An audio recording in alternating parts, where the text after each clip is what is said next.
4-3, Moo on top of the Soundbusters here at Duncan Field as we begin the fourth inning here at Duncan Field. It was a long first three innings, 7:43 local time here in Hastings. We got underway at 6:37, so over an hour for the first three innings. That included 7 runs, 6 hits, and 4 errors. Creed Martin will stay in for a second inning of relief. He's the second pitcher of the day here from Hastings. Conlon Grady ended up going 2 innings, giving up 3 hits and 4 runs. Not as stellar of an outing as his last time out against the Spuds. The Moo just found ways to reach, and then he had some control issues. And now the Moo looking to do something similar against Creed Martin. They could not get anything going in the third, a pair of walks, but nice runner caught at second base by the catcher Fred Bond, a strikeout and the ground out. Kept it at a 4-3 ball game. It'll be Trey Brooks leading things off, the 9-hitter for the Moo. As Martin sets the tall right-hander's first pitch in there for a strike. Martin standing at 6'2", 205, a righty out of Kearney, Nebraska. Trey Brooks looking for his second reach of the day. He was hit by a pitch in the second. Here's the 0-1, low. Seeing some good velocity here out of Martin, just trying to place that fastball. If he's able to get it into the zone, he'll be able to rack up a couple of strikeouts here. Already has 1 on the day. 1-1 to Brooks. So fastball low again. And the sophomore out of San Jose State University will get his second ball. Martin checks. Here's the 2-1. Outside. So after moving ahead in the count, 0-1, 3 straight low and outside pitches from the right-hander.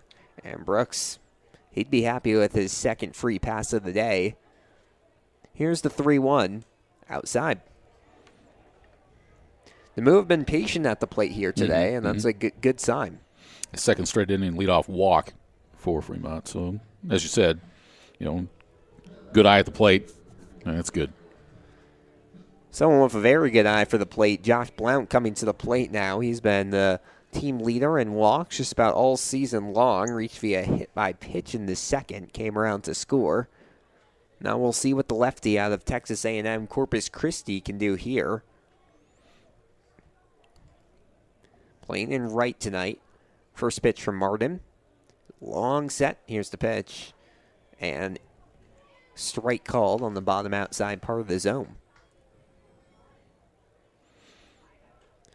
We've seen Blount play around the outfield here this season. Right, center, left. Most comfortable on the left side of the outfield, but he's been pretty good in right as well here tonight. 0-1 inside, kicked back his legs to avoid getting hit for a second time tonight. Evens out the count at 1 apiece. So we look above the scoreboard, and the light pole just to the right of it, just above it, the moon is starting to make a presence. Mm-hmm. Almost a full moon. Almost a full moon. And it explains the last 2 nights. Tomorrow night's a full moon. We're actually in trouble. Here's the 1-1. Pitch is low. Beautiful night for baseball here in Hastings. 78 degrees and sunny. Not a cloud in the sky right now. Want to make a wager? On what? Whether they run the dizzy bat competition tonight or not? I think we're both answering the same way. Pickoff attempt to first, not in time. 0% chance. I bet you they can do it. You think they do it? I think they're going to do it. After last night? Yeah. Okay. For context, a fan got severely injured last night. 2-1. Popped high to foul territory on the left-hand side. Third baseman Delgado gets under it and makes the grab for out number 1. In the Dizzy Bat Challenge, as they were racing towards first base, got a nudge from his friend and fell to the ground, and from what we've heard, a bad ankle injury. Yeah, he broke it. There's no question about it. The fan last night. And the reason we bring it up is because we were delayed for like 20, 25 minutes. At least, yes. Waiting for emergency personnel had to come onto the field. Carson Burnett at the plate. throw the first, not in time. Couple of pickoff attempts here with Trey Brooks awaiting at first base. He's a speedy runner, and he's easily gone back to the bag each time. Burnett's had a really good day so far. 2 for 2 with a double, a single, and a pair of RBIs. First pitch, grounded foul down the first base line. Yep, so last night with that, rain, extra innings, people knocking on the press box door, walking in the press box while we're on the air. It was one of those nights last night. Strange game. And that's continued here today. Every time you go to the ballpark, something new is going to happen. Exactly. That's what makes baseball fun. 0-1 the count on Carson Burnett. Here's the pitch. Hit sharply towards right field on the line drive. Making the grab is Doubleston for out number 1. And Brooks will retreat back to first base. Out number 2. And just like that, 2 away as the Moo look to avoid wasting a leadoff walk. And it'll be up to Cooper Fucino at the plate. I'm surprised we haven't seen Brooks take off for second. We know he's fast, and Moo have had success with stealing bags here tonight, but he's stayed put at first base, now has a lengthy lead. Fucino awaits in the batter's box. First pitch is low and gets under the legs of Bond, and chasing into second base is Trey Brooks. He's going to go to third as Bond struggled to pick it up, and 2 bags for Trey Brooks, and the Moo have a runner 90 feet away from home plate. Is that going to be a 2-base pass ball? I believe it is. Because Bond should have caught the baseball on the pitch. Because I don't think it hit the turf. I think he caught his glove and then got underneath of his legs. And then, did he have trouble finding it? I think he did, because I don't know if he had trouble finding it or if he was just slow picking up the ball.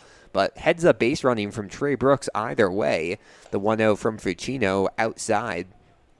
Now, we've seen Fremont at times earlier in the season be uber aggressive on the base paths at times to where it's been very detrimental. But that time it was a very positive approach. 2-0 count on Cooper Fucino. Brooks now at third base. Moo lead 4-3, top of the 4th. Pitch inside. Moo looking to draw their second walk of the inning. That's how Brooks is on the base paths right now. Carter Sintek waits on deck. Caden Anderson in the hole.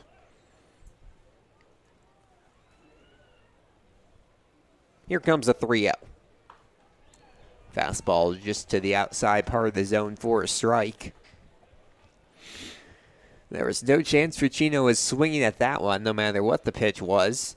As he watches a fastball go by, you know he wanted to swing at that one, but holds back. And it'll be a 3-1 on the slugging catcher out of Creighton. Here's the pitch. Liner over the head of the shortstop Printer. Brooks easily comes home the score, and the Moo have a 5-3 lead. And that's why you hustle at all times, because Fred Bond did not after that pass ball. And if that's a base hit, you've got Brooks maybe stopping at third base. But instead, he took 2 bases on the pass ball and scores, and the Moo doubled their lead. RBI single for Cooper Fucino on his second reach of the day, and it'll bring up Carter Sintek, designated hitter tonight for the Moo, usually playing in the middle infield. First pitch is low.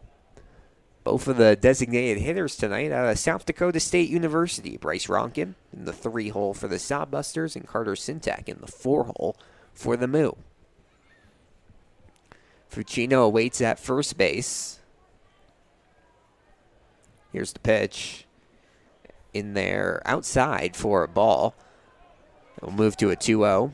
We've seen Sintek move around a couple different positions. He was at shortstop last night, but still coming back from an injury, so hasn't played back-to-back nights in the field much. So will require the Moo to get a little creative with their infield. Pitch fouled off to the right-hand side. 2-1 the count. I do not envy Connor McGonigal and his roster building these last couple of weeks. Well, he and Ben Asher and Tyler Dunham sits in on this as well, a little bit as well. Yeah, it's, you've got to play chess with your pieces. 2-1 the count. Here's the pitch. Off speed high. And all of it is about development. So you understand the first half of the season, you're trying to develop players, get them all the reps and stuff like that. But now you're in a playoff push, and it's when you, at times, have to start putting your best players in there. Exactly. 3-1 on Carter Sintek. Here's the pitch. Swung on and missed on a fastball down the middle. Sintek wanted extra bases on that one, but comes up late on his swing, and it will be a full count on the red shirt freshman out of South Dakota State, recent addition to this Moo squad.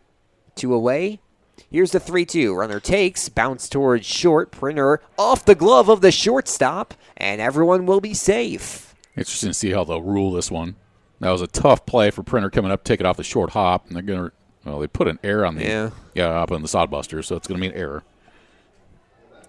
So error on shortstop Josh Printer, third error of the evening for this Sodbusters squad. And the Moo keep the inning going just a tad bit longer. Now runners at first and second base for Caden Anderson. He's walked both of his first 2 times up.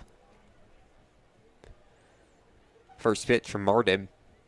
Swung on and missed. Little bit of contact there off the bat of Anderson and flies straight into the glove of Bond for strike number 1. I'm excited to see him square one up. We haven't seen it happen yet, but he's got a swing that shows that it could go quite a ways. All-time home run leader at Glenwood High School, 0-1, popped back. I talked to him a little bit last night, and I said, how'd your season go? I mean, did you make it to state? And he goes, no, we didn't make the state. We only made it the second round of districts. But he said one of the special things for him is that on his high school team this summer, you got to play with his brother. I play a little bit of baseball with his brother, and he says dad helped coach as well. So family affair. Yep. 0-2 the count on the shortstop, committed to University of Nebraska-Lincoln. Here's the pitch. Fouled off again. Fred Bond's getting beat up. Yes. A couple foul balls right off the mask, and that'll either wake you up or it'll, have your ears ringing. Exactly. One of the two. Anderson's made contact with 3 fastballs already this plate appearance. He's fouled all of them off. Cooper Fucino at second base. Carter Sintek at first, 2 away. Moo lead 5-3 in the top of the 4th. Here's the 0-2. Breaking ball outside. Get some good sleep last night? I did. Did you? Yeah. That's good. Nice setup at the Hastings Airbnb. Yeah. You as well? Yeah. Zonked. Long day. Yeah. Travel days will always do that to you. Here's the 1-2. Check swing inside. There's no appeal, so now they'll do the late appeal, and they say no swing from Daniel Roth, the field ump tonight. And Anderson moves this to a 2-2 after being behind in the count 0-2. Isaac Bonner awaits on deck. Anderson's already drawn 2 walks here today. He's a patient batter at the plate. Here's the 2-2. Swung on and missed, strike 3 on the fastball to the inside part of the plate. But the Moo get 1 off an RBI single from Cooper Fucino. Scores Trey Brooks. 1 run off of 1 hit, 1 error, and 2 runners left on base in the top of the 4th. It's a 5-3 Moo lead. We'll move to the home half. Don't go anywhere. This is Fremont Moo Baseball. 1-1 pitch. Hammered left center field, and that's going to drop. Rolling back to the warning track off the leg there of Everson. Turning third is Isaac Bonner. He's going to be in to score, and that's a stand-up double from Caden Anderson to start off inning number 3. The Moo leads 6-0. Here's the 1-2. Liner towards right field, and goes past the diving right fielder, Miles Meadows. 1 run will come in to score. Chasing around second is Paul Schuyler. He's waved around the third, and they're waving him. He's going to try for a Little League home run. The throw home is not in time. And that is a inside the park home run for Paul Schuyler. Alex Burstein here of Caden Anderson for today's Moo mid-game interview. Caden, you just finished your senior year of high school, your final playing season. Why did you decide to come for the second half of the summer with the Moo? I just wanted to get some experience in college baseball, prepare myself a little bit for what college is going to be like next fall, and meet some new guys and have some fun. So, yeah. How'd your final year of high school ball go in Iowa? It went pretty well. I hit pretty good individually, and then as a team, We went like 18-7 with a brand new coach, so it was a pretty fun year all around. Got to play with my buddies for one final year and ended on a decent note. So yeah. And then looking ahead to the fall, starting at University of Nebraska-Lincoln, what kind of led you there, and why was that the choice for you to play? There was a couple things that went into it. The coaching staff I really like a lot. They're very respectful and work with the players really well, and I really like what they do with their player development, so that was a big thing. And then just like wanting to go to a place where I thought was going to put me in the best spot for the future, it all led to Nebraska, and that's where I made my decision. You're a middle infielder in high school. Do you anticipate being in a similar place at Nebraska, or what's kind of the conversation been about where you'll be in their lineup? Yeah, basically we're just going to see where shortstop takes me. If I can fit there, I'll stay there. If not, the main idea is just stay on the left side, so short of third base, and then if it has to change, I can play anywhere. So I kind of have that versatile ability where I can play anywhere on the field. Had an RBI in your first night here last night. What was it kind of like, first experience of college pitching? What was that first game like for you? It was pretty fun. I was definitely a little nervous first at bat of the game, but just got up there and remembered it's just another game. There's nothing too special. Be myself and put the ball in play, and run around third base. I just know I had to do a job, put the ball in play, and got it through the middle. Got my first RBI and first hit, so it was fun. I know in high school you were the home run leader for your school. Where did that power come from? Has that been for a while, or is that a newer thing? No, it's actually weird. Me and my dad were talking about that. I never as a kid was a home run hitter. I didn't have my first home run until I was like 12 years old. And then we just got to high school. I got a little bigger, changed my approach, worked on hitting the ball to the gaps and hitting the ball as hard as I could, and it led to hitting home runs, and I eventually got the home run lead. So it was pretty nice, but definitely unexpected. I was not coming into high school thinking I'd have any shot at that record. Caden Anderson, today's Moo mid-game interview. Thanks for your time. Thank you.